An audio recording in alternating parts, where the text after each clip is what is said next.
I'm Liz from Small Farm Dairies. Today I just wanted to show you what we've done with the pasture in this paddock behind me. So this area here used to be cultivated. There's about 20 acres on this top level, and then I think there's 2 more levels also around 20 acres. And so this has been cleared and cultivated probably for about 30 years. So after we had done that for a few years, we decided that what we would like to do is plant perennial pasture in these paddocks instead of forage crops, and with the aim of growing a nice thick perennial pasture that we could cut for hay, or that we could just use to feed our cattle directly, potentially using strip grazing or whatever method we decided.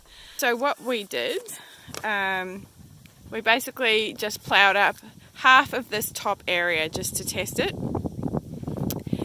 and we planted a range of grass seeds. So what we wanted to do was create diversity. So we found all of the grasses and legumes that do well in our area and as summer active grasses. So we were looking for the 3 P's of pasture. The pasture should be palatable, productive and perennial. So palatable just means that the cattle like to eat it, so something that tastes good. Productive is the grass with the fatter blades of grass, ideally, rather than sort of thin or low, small grasses. And perennial is grass that grows all year, or it doesn't need to be replanted. So a lot of your forage crops, such as oats or sorghum, they'll die off when they reach the end of their growing period, and you really need to plant them again, or they might grow again from seed that drops. But grass that's perennial just keeps growing, you don't need to replant it. So most of the grass that we had here, although this was completely bare because it was cultivated, but the grass on the edges of the paddock and around the rest of our property is African lovegrass, which is not ideal. When it's cut short and it's green regrowth, the cattle will eat it, but it has a low protein content. So the main grass seeds that we used were Digitaria, Rhodes grass, creeping bluegrass and wind cassia. And apart from the Digitaria, the other 3 are creeping grasses, and the wind cassia is a legume. And they've really helped to fill out the area so that we have good coverage. Now, the first year after we planted, we didn't let cattle into the area, and we just let the pasture establish, and then we grazed it lightly and then left it to make sure that the pasture really got established and get eaten out.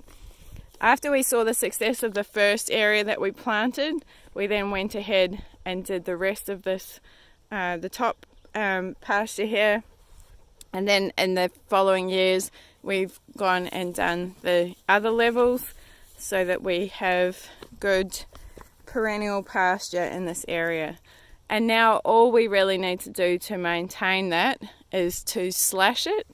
So this time of year it's just been slashed just to take the seed heads off and let it regrow and prevent it being a fire hazard of dead grass after winter. And we also have been running over it with a fertilizer. So we've just been using mainly DAP, and that's just to really try to get a thick established pasture. I don't expect that we're going to need to continue to fertilise every year, but because this soil was really depleted because it had been used for cultivation for so long, we're just trying to re-establish the grass, get a nice thick cover, get those microbes back into the soil, and then we should be pretty low maintenance apart from the slashing it once a year.